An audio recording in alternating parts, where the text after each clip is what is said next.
우리 기도하겠습니다. 하나님 아버지 감사합니다. 이사야가 이제 100년 또 그 이후 포로된 백성들이 예루살렘에 와서 그 거치고 어려운 환경 속에 살아갈 때 그들을 복주시고 노래한 것을 선포한 것처럼 하나님 이 자리에 주님이 말씀으로 선포하십니다. 우리 상동이 말씀을 받게 하시고 여호와께서 말씀하셨으니 그대로 순종하여 하나님 우리 자녀와 우리 모든 세대들이 좌우에 펴져 이 세상을 열방을 주의 기업으로 삼는 저희 상동되게 도와주시옵소서. 예수님의 이름으로 기도했습니다. 아멘.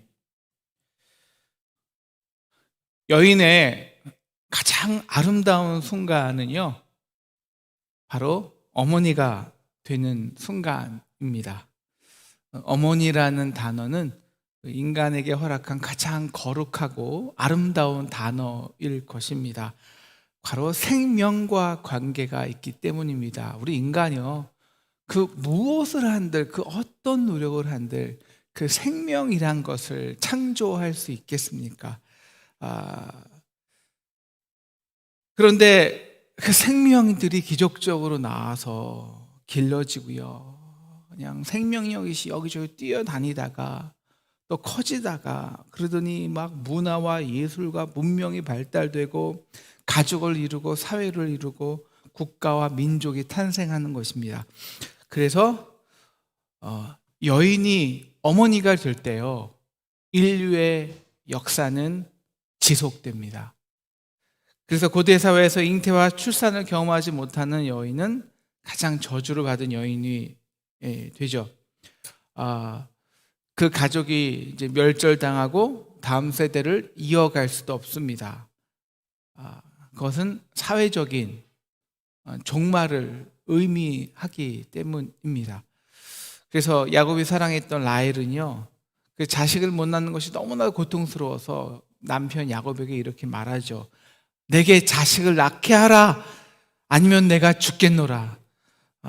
이스라엘뿐만 아닙니다. 우리나라도 이 아이를 못 낳는 것을 칠거지 악 중에 하나로 규정하고 그렇게 여인들을 정죄했죠. 그래서 여인들이 어떻게라도 아이를 낳으려고 처절한 투쟁을 했습니다. 오늘 이스라엘을 어떻게 묘사하냐면요, 우리 1절 같이 읽게요. 첫 부분만 1절입니다. 시작. 잉태하지 못하며 출산하지 못한 너는 노래할지어다. 여기에 오늘 말씀의 핵심이 다 담겨 있습니다. 잉태하지 못하고 출산하지 못한다, 저주받은 여인이죠. 근데 노래를 하라는 거예요. 노래를. 상고를 겪지 못한 너는 노래할지어다. 아니, 노래가 나오냐고요. 애통함과 통곡으로 집안을 눈물바다를 만들어야 되는 이 그래도 모자랄 지경인데 노래를 하라는 게 말이 되냐고요. 그런 여인이 있었다면 미쳤다고 집에서 쫓겨날 거예요. 왜 이 여인이 이 여인이 잉태를 하지 못할까요? 아이가 여러분 혼자 날 수 있습니까? 씨가 있어야죠. 생명을 받아야죠. 여인은 생명을 받아야만 생명을 낳을 수가 있어요. 여러분, 이게 기독교의 본질입니다.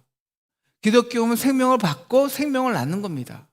그래서 잉태라는 거예요. 전도는 잉태고요, 복음은 잉태입니다. 생명을 받고 생명을 낳는 것, 이 둘 중에 하나라도 제대로 되는, 우리 생명을 받지 못하면 당연히 생명 못 낳죠. 근데 생명을 받았는데도 생명을 못 낳는 것도 잘못된 것이죠. 여러분, 여인이 동정녀 마리아입니까? 동정녀입니까? 남편이 있어야 생명을 얻을 수 있어요. 그런데 왜 여인이 홀로 됩니까? 출산을 경험하지 못합니까?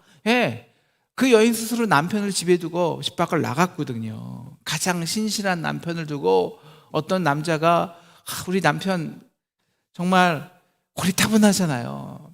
맨날 성경 말씀만 읽고 말씀대로 살아야 되고 그게 막 구속하는 것 같고 느껴지고, 그러니까 밖에 보니까 멋진 남자가 밍크 코트 사주고 매일 5성급 호텔 가서 스테이크 썰게 해주고, 이게 마음이 확 간 거예요.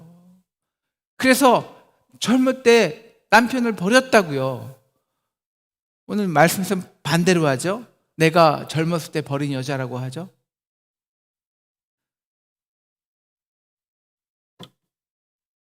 그래서 어쩔 수 없이 남편에게 버림받고 혼자 된 겁니다. 오늘 우리 이 유다와 이 하나님의 영적 관계를 계속 이런 결혼 관계, 나는 내 남편이다라고 계속 예레미야에서도 말씀하시고 계속 말씀하세요. 그러니까 그만큼 이스라엘과 하나님을 신실한 언약 관계로 본 겁니다. 그러니까 이스라엘은 어떨 때 생명이 있냐? 언약을 지킬 때, 말씀을 지킬 때. 왜? 하나님은 말씀대로 이루시니까요. 그러니까 거기에 신실성이 있고 거기에 생명의 능력이 있는 거예요.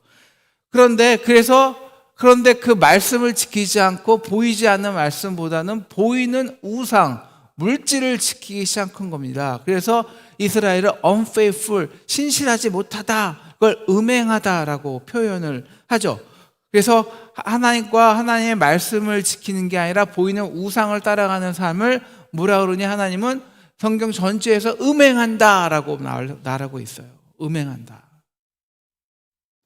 그렇게 뭐 큰 산 차 사주고 스테이크 사주는 남자하고 음행을 하더니 이 남자가요, 그 여자를 빼먹을 거 다 빼먹고 젊어서 바벨론에게 팔아 넘긴 거예요. 그래서 지금은 바벨론에서 가정도 없이, 그 다음에 아이도 없이, 남편도 없이 그냥 노예 생활하는 거예요. 노예 생활이 뭡니까? 그러니까 생명의 역사를 이루지 못하고 먹고 살고 노동한다는 것입니다. 여러분, 그래서 수치스럽다라는 거예요. 수치스럽다. 사랑하는 성도 여러분, 이 세상에서요, 정말 믿는 사람들에게, 우리가 정말 믿는다면, 하나님과 영적 관계가 되었다면, 그리스도의 피로 그 사람에게, 우리에게 가장 수치스러운 일이 무엇이냐? 먹고 살고 그걸 위해 노동하는 것입니다. 이게 바벨론에서 우리가 노예 생활하는 것이거든요. 조금 더 이 시기를 말하면 먹고 살기 위해 돈이 있어야 되니까 은행에서 돈을 빌려서 이자 갚느라 우리의 인생을 노예 생활로 만드는 것입니다. 그래서 이들이 어떻게 사냐? 바벨론에서 어쩔 수 없이 먹고 살아야 하니까 하기 싫은 노동만 하는 노예가, 경제생활만 하면 노예가 된 것입니다. 그래서 오늘 4절 이렇게 말씀하시죠. 두려워 말라, 내가 수치를 당하지 아니하리라. 놀라지 말라, 내가 부끄러움을 당하지 아니하리라. 내가 내 젊었을 때 수치를 잊겠고 과부 때의 치욕을 다시 기억함이 없으리라. 여러분, 젊을 때의 수치는 애굽 때의 고난을 말합니다. 이스라엘이 어떤 민족입니까? 이게 복의 근원입니다. 아브라함이 복의 근원으로 부르셨습니다. 그래서 생육하고 번성하고 땅을 정박하고 다스리라. 그래서 하나님이 아브라함에게 복을 주시고 야곱에게 복을 주시고 요셉에게 복을 주시면서 한 똑같은 말이, 내 자녀가 하늘의 별과 같이 하겠고 내 자녀가 바다의 모래알 같이 번성할 것이며 너는 모든 민족의 복이 되라. 예, 번성과 축복, 그런 다음에 그들을 통해서 얻는 하나님의 나라입니다. 이게 축복이에요. 근데 이거는 번성력이 있어야 되는데 그거는 생명력이라고요. 영적인 생명력. 그런데 이스라엘이 애굽에 들어와서 애굽에서와 같이 좀 더 잘 살고 좀 더 잘 먹는 것에 관심을 두니까 그들이 어떻게 됐습니까? 노예 생활한 것입니다.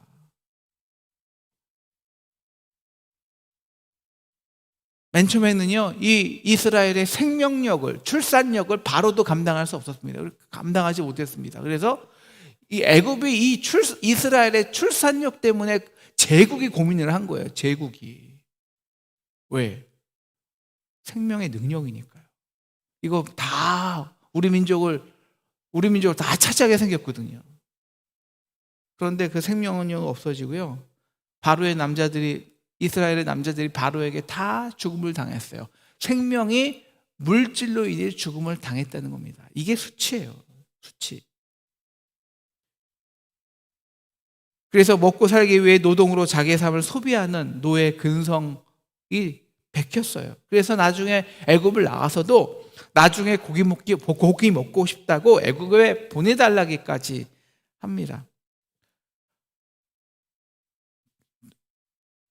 젊어서 치욕은 바벨론, 이 애굽이지만, 이 늙어서의 치욕은 바벨론의 역사죠. 바벨론에서 유다 백성은 포로가 됩니다. 근데 여러분, 포로는요, 실제적으로요, 자녀를 많이 낳지 않습니다. 왜일까요? 여러분, 여러분의 자녀가 10살 때부터 남의 집 씹씹살이 하는 거, 아침부터 저녁까지 종으로 사는 것을 보고 싶습니까? 그러니까 아이를 안 낳아요. 아예. 노예가 되는 자녀를 낳을 바에야 아예 낳지 말자는 겁니다. 삶에 그러한 풍성한 윤택함도 없고요. 사랑을 나눌. 그래서 유다 백성은 바벨론에서 실제로 번성력이 줄어들게 됩니다. 그건 영적인 거예요. 하나님의 말씀을 버려서 생명이 아니라 물질로 살아가는 순간 우리 안에 있는 하나님의 이 생명력, 이 생명의 말씀이 사라지는, 메말라가는 겁니다. 여러분, 우리가 남편 없이 어떻게 아이를 낳습니까? 다시 말하면 우리가 말씀 없이 어떻게 부흥합니까? 말씀의 씨 없이 어떻게 생명을 낳을 수 있습니까? 그래서 기독교 역사를 쭉 보면요, 인류의 그 기독교 역사 속에서 그 영적 이스라엘들이, 믿는 사람들이 정말 하나님을 믿고 신실하게 말씀을 따라 살았을 때는 비록 박해를 받지만 언제나 그럴 때는 실제로 번성과 축복을 누렸습니다. 영국도 언제 번성했느냐? 네, 하나님의 말씀에 살았을 때입니다. 웨슬리, 조지 필드가 대각성을 이룰 때, 여러분, 그때 가장 번성했어요, 영국이. 미국도 언제 출산율이 제일 높았는 줄 아십니까? 바로 청교도 이후부터 하나님의 말씀대로 신실히 살려고 했을 때입니다.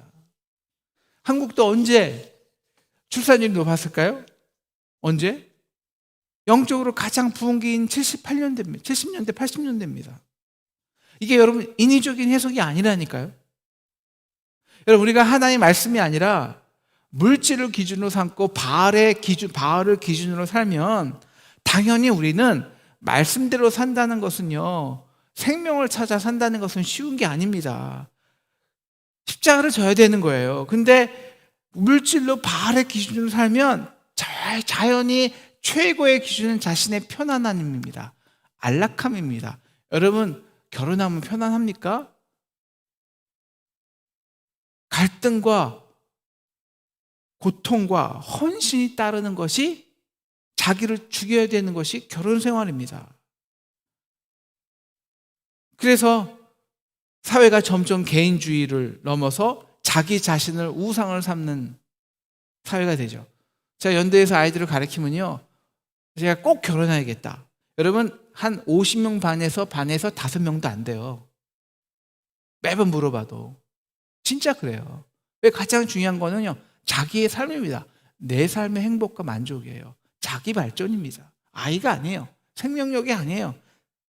그래서 우리는, 한국은 OECD 중에서 출산율이 꼴찌 중에서도 아주 꼴찌입니다. 한 명만 낳아서 우상처럼 길러요. 왜요? 우리가 바벨론에서 노예 생활하기 때문에요. 바벨론의 기준으로 살아야 한다는 그 노예 근성이 베꼈어요. 그래서 한 아이만 낳아서 최고로 잘 길러야 되는 거예요. 물질의 기준에 맞게, 바벨론의 기준에 맞게 문화생활 할 수 있어야 되고요, 교육시켜줘야 되고요, 소비생활 해야 됩니다. 그러니까 출산율이 멈춰요. 그리고 생명에는 관심이 없게 되고요. 여러분, 우리 한국 교회가요, 언제부터 이 교회 학교가 줄어들기 시작하시는지 아십니까? 굉장히 아이러니하죠? 큰 건물 짓기 시작했을 때부터 정확히 교회 학교가 줄기 시작했습니다. 왜? 하나님의 말씀보다 하나님의 말씀에 순종하는 것보다 오늘 12절 같이 하나님의 말씀으로 아이를 집에서 교육시키는 것보다 그냥 집은 바벨론 기준으로 열심히 살고 교회 와서 때우려고, 그러니까 교회에서 좀 더 잘된 프로그램, 좋은 교회, 큰 교회를 아이들을 데리고 오죠. 그때부터입니다. 열심히 우리가 기도한다고 저 산에 의리의리한 기도원 지었을 때 정확히 그때부터입니다. 그리고 말씀이 아닌 화려한 무슨 여러 가지 프로그램으로 아이들을 끌어모이기 시작했을 때부터입니다. 정확히요. 여러분, 말씀 없이 생명이 삽니까? 남편의 씨가 없는데 어떻게 아이를 낳을 수 있냐는 거예요. 그래서 수치를 당하고 부끄러움을 당하는 것입니다. 오늘 말씀은 우리 한국 교회에게 주시는 말씀이에요. 우리 상동에게 주시는 말씀입니다. 잉태하지 못하며 출산하지 못하는 상동아. 그런데요, 오늘 말씀의 핵심이 이게 아니라는 거 배웠죠? 그런데요, 우리 보러 노래하라는 거예요. 노래하라. 노래할지어다. 상고를 겪지 못하는 너는 외쳐 노래할지어다. 이제 홀로 된 여인의 자식이 남편 있는 자의 자식보다 많음이라. 이제 우리의 자녀들이 셀 수 없이 많아진다는 거예요. 그래서 우리 유명한 2절이 나오는 거예요. 우리 2절 같이 읽겠습니다.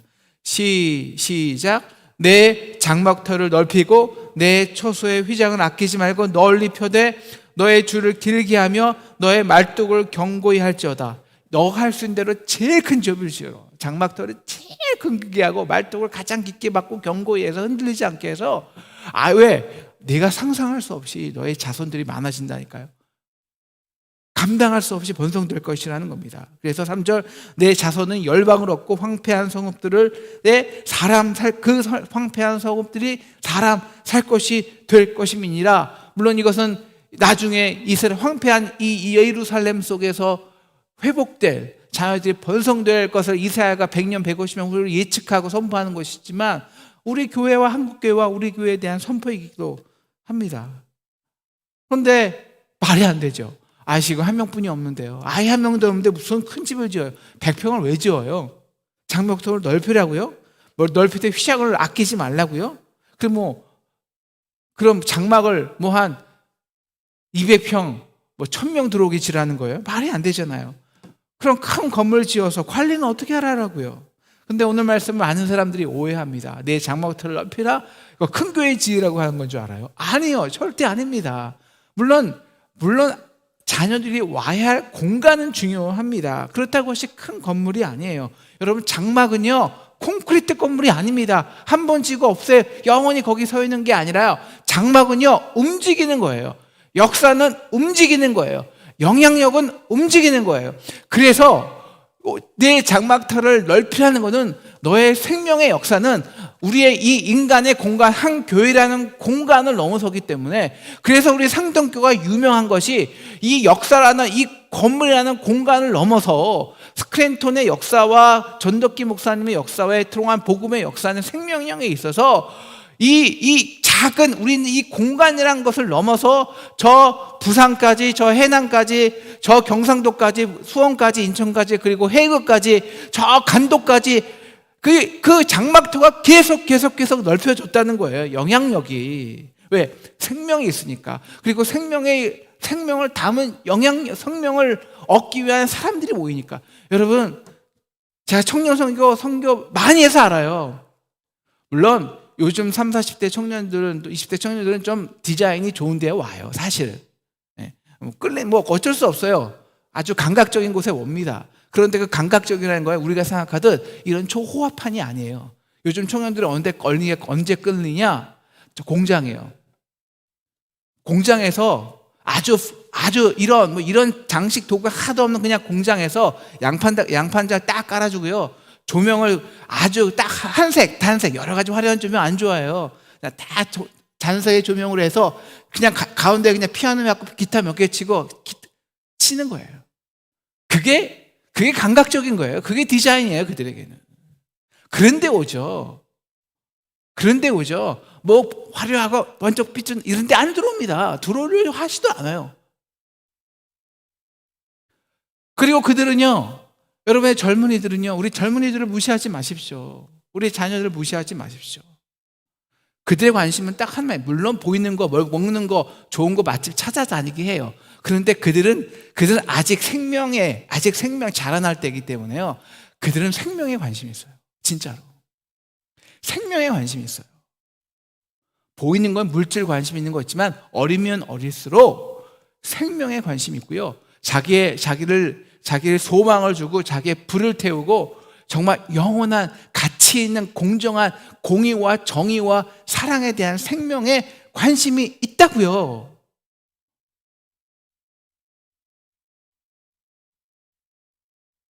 그래서 다시 너희가 하나님을 찾으면 생명이 회복되면 생명이 찾아 들어오는 거예요. 장막은 고정된 건물이 아닙니다.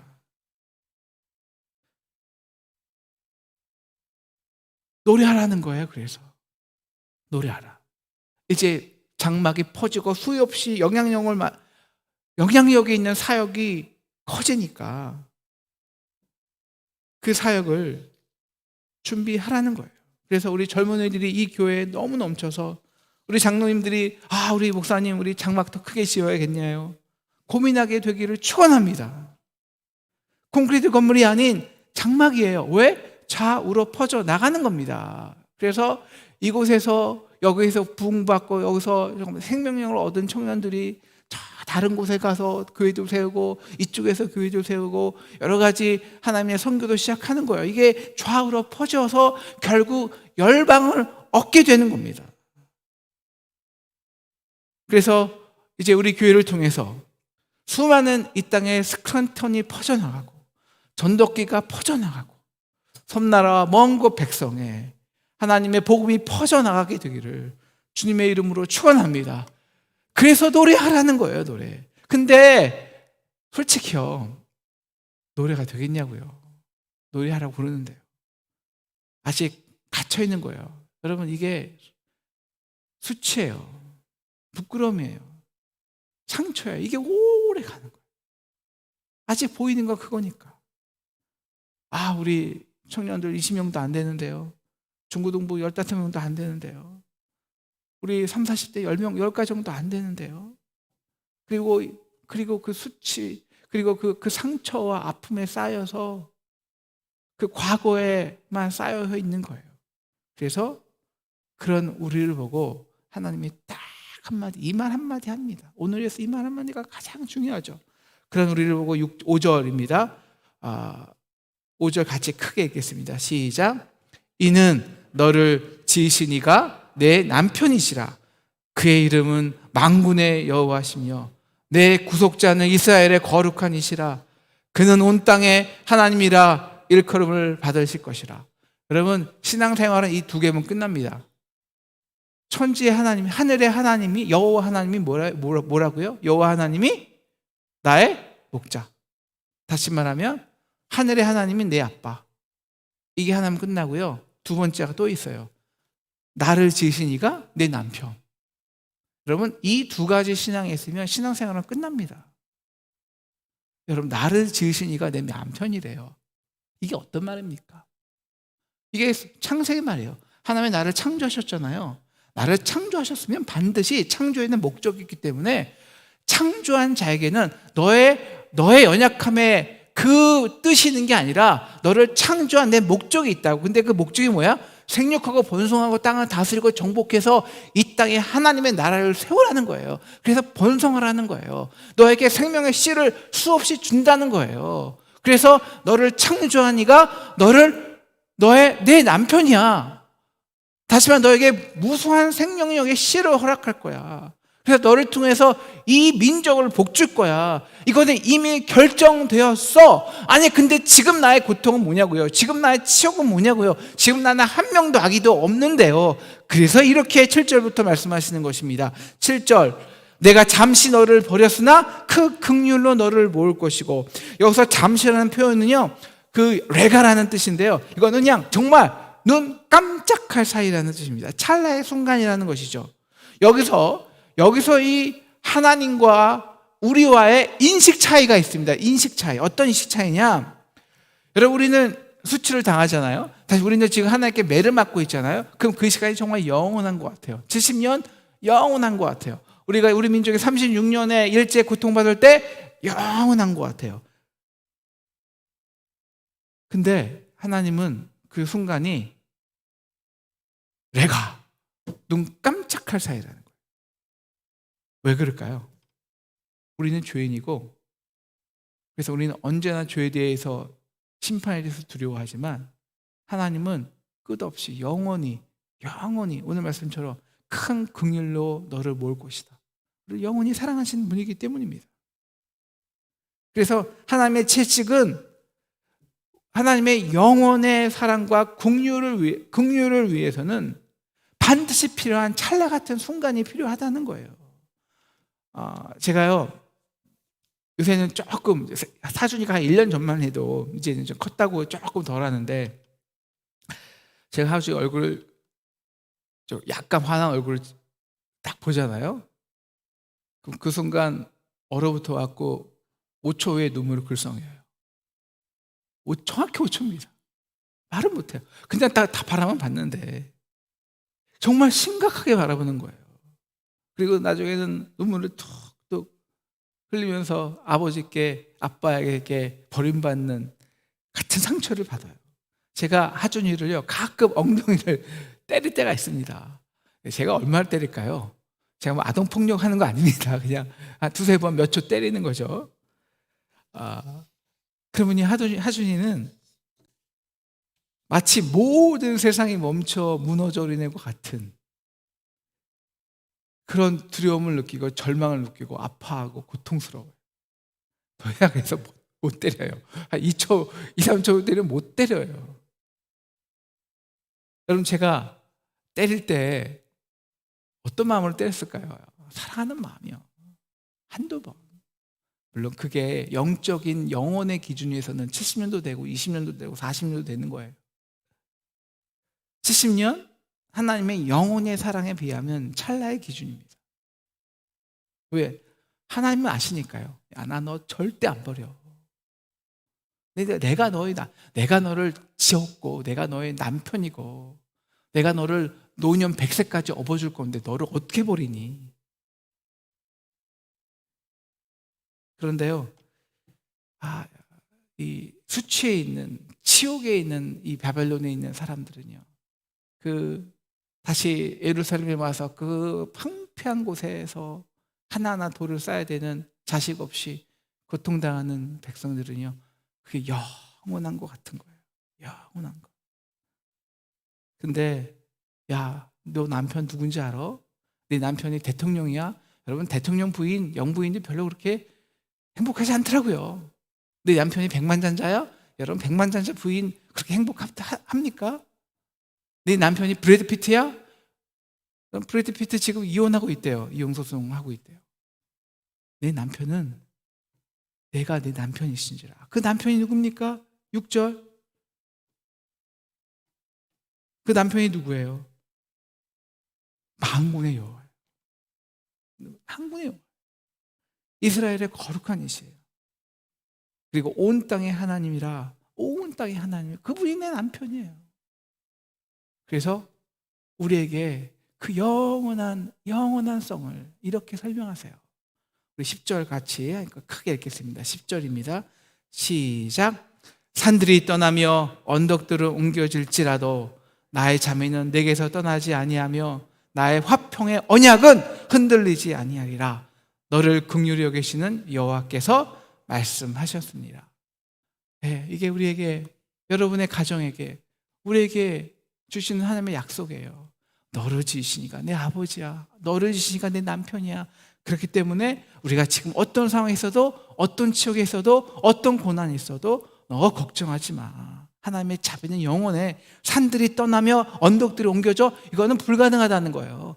산들이 어떻게 떠납니까? 그런데 나의 화평의 언약은 흔들리지 않아. 영원해. 그러니까 뭐 하라는 거예요? 그래서 하나님이 이제 우리의 그 치욕과 과거에 묻혀 있지 말고 이제 노래를 시작해. 여러분, 노래를 시작한다는 게 뭘까요? 좀 말만 노래한다는 거예요? 아니요. 비전을 갖고 꿈을 꾸고 일하라는 거예요. 그 기준은 딱 합니다. 6절이에요. 6절. 여호와께서 너를 부르시고, 이미 이제 부르셨어요. 너는 내가 너 남편이야. 다시 부르시고 다시 회복하신 것입니다.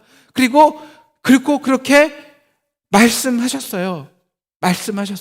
내 하나님께서 6절 말씀하셨느니라. 8절 내 하나님께서 말씀하셨느니라. 10절 내 하나님께서 여호와께서 말씀하셨느니라. 이미 선포하셨어요. 회복될 것입니다. 뭐만 하면 돼요? 노래만 하면 돼요. 뭐만 하면 돼요? 우리 장막터 준비해야 돼요. 넓혀면 하면 됩니다.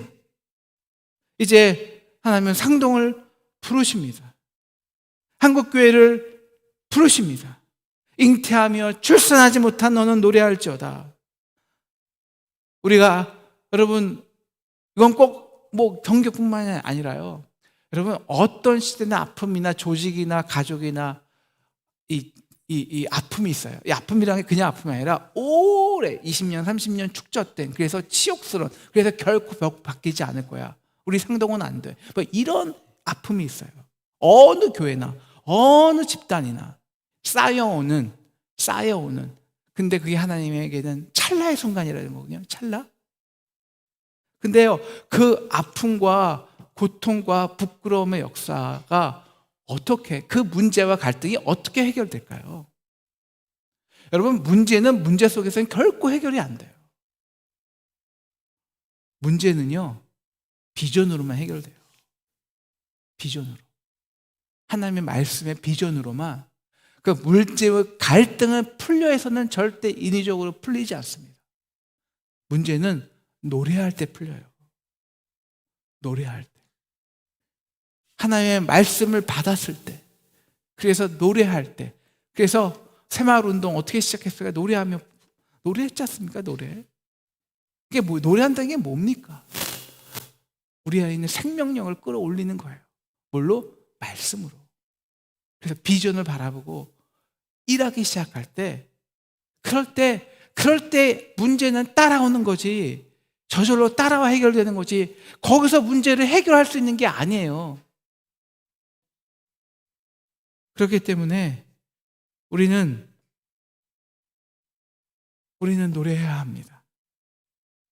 우리는 다시 하나님의 말씀대로 살아야 합니다. 먼저 말씀을 받아야 합니다. 우리가 말씀으로 충만해져야 됩니다. 우리 안에 식었던 생명력이 부흥돼야 됩니다. 이미 하나님께서 시작하셨어요. 이미 하나님께서 부르셨다는 거예요. 나는 내 남편이라. 이게 뭐예요? 이제 나에게 내가 생명력 줄게, 은혜 줄게. 그래서 너로 하여금 생명이 있고 비전 있게 할게, 노래하게 할게, 일하게 할게. 약속해 주신 겁니다. 이미 떨어졌습니다. 이제 우리는 장막터만 준비하면 됩니다. 이제 슬퍼만 하지 말고, 갈등만 하지 말고 장막터 준비합시다. 여러분, 장막터가 큰 교회 지으라는 거 아니잖아요. 장막터가요, 하나님이 부르실 이 다음 세대들, 젊은 세대들을 위해서 준비합시다. 우리 식대로 콘크리트 건물 짓는 게 아니라 정말 그들의 생명력을 담을 수 있는 그런 플렉서블한 공간이 되어야 된다는 거예요. 잘못하면요, 큰 건물 짓고 아이들 다 죽일 수 있어요. 한국교회가 그래요. 그래서 하나님의 말씀에 생명력을 받은 자들이 그 장막터를 넓게 하고 또 옮기고 그래서 좌우로 퍼져야 합니다. 우리 청년들이 이곳에 가득, 이 자리를 가득 다음 세대들이 가득 메우기를 기도합니다. 그렇다면 그들이 여기서 끝나지 않고 퍼져야 하는 거예요. 열방으로 퍼지고 섬나라로 퍼지고. 그래서 다시 상동이 이민족, 이 스크랜턴 선교사로 하나님께서 이 상동을 지으셨고 태어나셨게 하셨듯이 다시 상동을 통해서 먼 나라에 수많은 백성들이 복을 얻게 되는 저와 여러분 되기를 주님의 이름으로 축원합니다.